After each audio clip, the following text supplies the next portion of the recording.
दोस्तों नमस्कार। जी हाँ, थोड़ा दिल थाम के बैठिएगा कांग्रेस के समर्थकों और दिल थाम के बैठिएगा कांग्रेस के विरोधियों, दिल थाम के बैठिएगा भारतीय जनता पार्टी के भक्तों, दिल थाम के बैठिएगा मोदी जी के सपोर्टरों, क्योंकि कुछ ऐसा हो गया जो कि वाकई में कमाल हो गया। दोस्तों कुछ दिन पहले आपने सुना होगा कि ट्विटर पर बड़ा हाई ट्रेंड चला था कि साहब प्रियंका गांधी के बारे में चला था और शिक्षा मित्रों के बारे में चला था। राजस्थान के कुछ शिक्षा मित्र जब प्रियंका गांधी वहां आई थी तो उनका विरोध करने के लिए वहां पहुंच गए थे। तब जो था ट्विटर पर यह कहा जाने लगा कि कांग्रेस के कार्यकर्ताओं ने शिक्षा मित्रों के साथ मारपीट की। तब लगने लगा यार ये हुआ क्या है लफड़ा, कहीं भारतीय जनता पार्टी के कार्यकर्ता तो नहीं आए, फलाना तो नहीं आया, ढिमकाना तो नहीं आया। इस तरह की चर्चाएं जो थी चुपचाप धीरे धीरे थोड़ी फुसफुसाहट पर्दे के पीछे चल रही थी, लेकिन अब जो है वो फुसफुसाहट जो थी गड़गड़ाहट में बदलने वाली है और बदल भी गई है, क्योंकि मुलाकात वो कमाल कर गई और इस तरह से कर गई कि योगी जी के दिल का तार तार कोना फाड़ गई। अब उन पर दबाव बना गई कि साहब आप भी अपने शिक्षा कर्मियों के साथ, बेरोजगार युवकों के साथ जो वहाँ पर बैठे हैं, अपने लिए हक मांग रहे हैं, जिनके लिए आप कहते हो कि आपके मकानों को जब्त कर लिया जाएगा।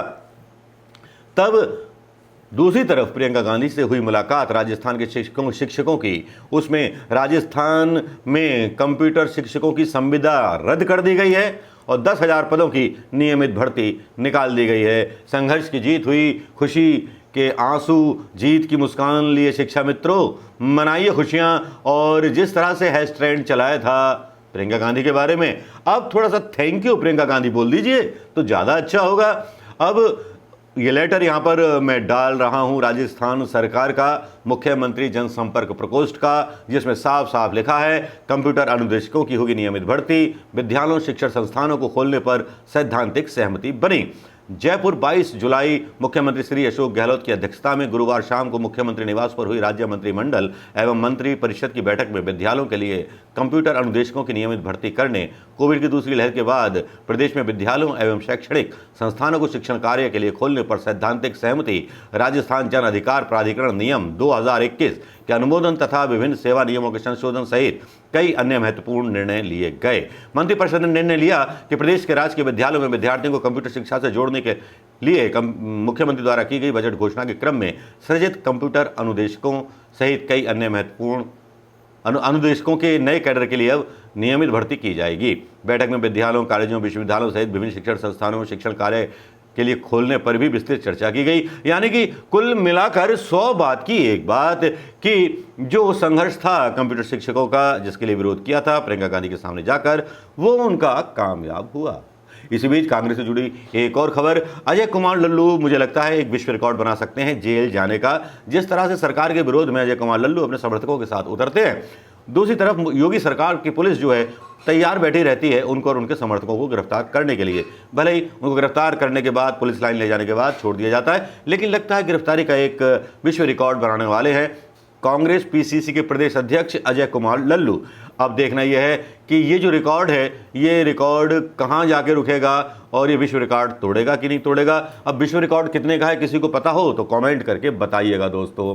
लेकिन दोस्तों इसी बीच प्रियंका गांधी ने योगी जी पर क्या वार किया था, क्या वार नहीं किया था, वो खबर मैं यहाँ बताना चाहूँगा, वो रिपोर्ट यहाँ दिखाना चाहूँगा, क्योंकि ये भी ज़रूरी है। क्योंकि प्रियंका गांधी ने बोला था योगी जी के उस बयान के जवाब में, जिस बयान में कहा था योगी जी ने कि भाई सीधे साधे चलो, प्रदर्शन करने वाले सीधे इनडायरेक्ट युवाओं को बोला था कि इधर उधर के प्रदर्शन करोगे तो आपकी संपत्ति जब्त कर ली जाएगी। उसके बारे में प्रियंका गांधी का बड़ा कड़ा रिएक्शन आया।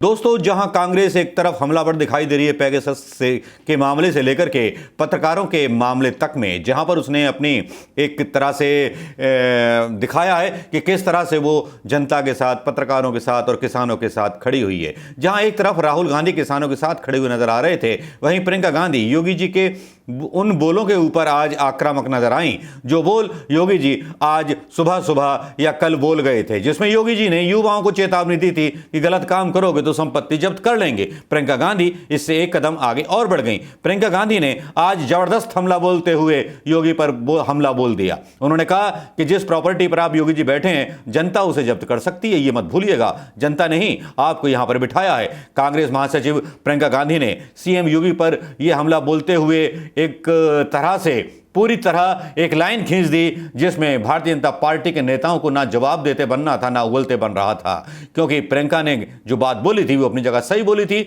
जिस तरह के बोल थे मुख्यमंत्री योगी के, लगता था किसी तानाशाह के बोल हैं या लोकतंत्र का जो खेत है उन्होंने सिर्फ कब्जा लिया है और अपने नाम पर उसका बैनामा करा लिया है। लेकिन प्रियंका गांधी ने कहा कि जायज मांगों के लिए आवाज उठाने वालों को डराने और धमकाने के लिए सत्ता का दुरुपयोग करना एक घोर अपराध है।